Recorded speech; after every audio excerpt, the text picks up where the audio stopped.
ګرانو ناظرینو چې د الله د قرب طالب د طریقت په لار ته مالک روبرو شي نو دې مقام ته معرفت وایي او چې کله الله دې ځان ته رانږدې کړي نو د تصوف په ژبه کې دا مقام قرب یا باقی بالله بللی شي د قرب نه پس الله خپل دوست ته د فاصله کې حکومت وسپاري دې مقام ته ولایت وایي او داسې کس ته په اصطلاح کې مجذوب سالک وایي دته الله د بیان طاقت ورکړي او د انبیا وارث یې کړي مجذوب سالک ته مقبول هم وایي چې د بیان په ذریعہ خلق په نیغه لار روان کړي د غوث اعظم سید عبدالقادر جیلانی رحمت الله علیه اولاد حضرت سید حسن بادشاہ صاحب قادری رحمت الله علیه د مخلوق د اصلاح لپاره څه کردار و راځي چې وی ګورو حضرت سید حسن صاحب رحمت الله علیه سلسله نسب د محبوب سبحانی غوث اعظم حضرت سید عبدالقادر جیلانی رحمت الله علیه اوړاندې د حضرت علی کرم الله وجهه پورې رسی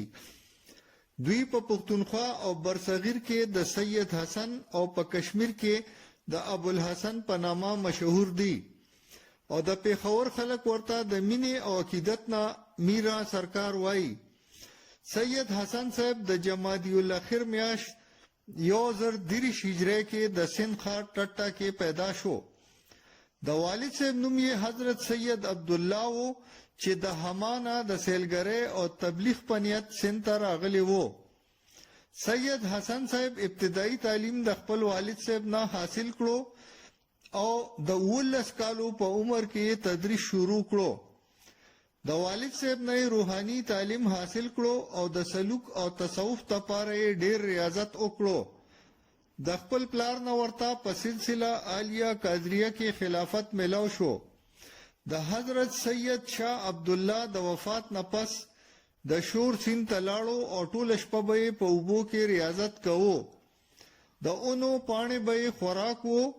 بیا یې ډیره موده د بزرګانو په خدمت کې تیر کړه او چيلي به کولې دین پس یې د هندستان ګډ ګډ کې د دین تبلیغ د پاره سفر وکړو او زرګا خلک مسلمانان کړو په کاټیاواړ او گجرات کې 250 جماعتونه جوړ کړو 15 خلفای مقرر کړو چې با د امر بالمعروف او نهي عن المنکر د پاره کار کوو د گجرات نه لاهور او بیا په 1082 کې د حضرت شیخ عبدالقادر په هدایت پیښور ته راغلو او د پیښور سره نږدې په سلطانپور کې یو کور او جماعت جوړ کړو او لنګر یې شروع کړو دلته د سید حسن نه زرګا خلک چاپیر شو چې پکې لوی لوی سرداران او اربابان شامل وو په 1091 هجری کې عنایت الله صاحب گجراتی د خپل خانقاه منتظم مقرر کړو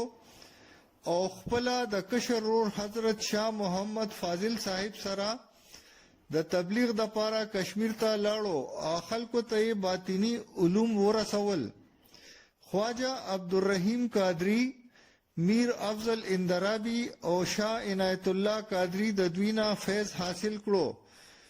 دلته حضرت علامه محمد افضل صاحب د دوی خلیفہ شو شپږ میاشتې په کشمیر کې تیرې کړې د لنګر نه به روزانه 600 کسانو ته خوراک ملاوېدو دلته د مریدانو تربیت او تعلیم لپاره خپل کشر رور ته ذمہ داری حواله کړه او خپل پیښور ته واپس راغلو حضرت سید حسن صاحب رحمت الله علیه درې ځله د تبلیغ په نیت د افغانستان دورې وکړې او زرګا خلکو یې په لاس باندې په سلسله عالیه قادریه کې بیعت وکړو چې پکې د کابل گورنر امیر خان شامل وو تر غزنی هرات او لری لری پورې وګرځیدو حضرت سید حسن بادشاہ رحمت الله علیه لومبه واده د پیښور کوټلا محسن خان په ارباب خاندان کې وکړو او د دې بیبي نه یو زوی شیخ الشیوخ سید زین العابدین رحمت الله علیه پیدا شو. سموده پس یې دویم واده په کونړ کې د حضرت سید علی ترمذی رحمت الله علیه المعروف پیر بابا صاحب نوسه سره وکړو او د دې بیبي نه دو زامن حضرت شاه محمد غوث پېښوري لاهوري رحمت الله علیه او حضرت سید علی صاحب پیدا شول. د دې بیبي مزار د سید حسن صاحب سره لګېدلې د دوی د ګنبد لاندې دی.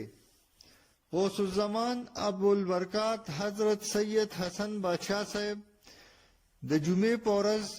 21 ذیقعده 1115 هجری وفات شو او د موجوده مومندآباد پیښور د لارې سره نږدې دفن کړی شو. د بابا د مزار سره نږدې د یو نوي ګنبد لاندې د موجوده او 13 صدۍ د عالم او پاک شخصیت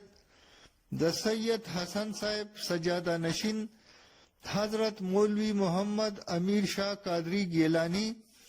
او د هغوی د کورودانی بیبي مزار دی. د دې نه علاوه په خوشه لګېدلې قبرستان کې د سید حسن صاحب د نورو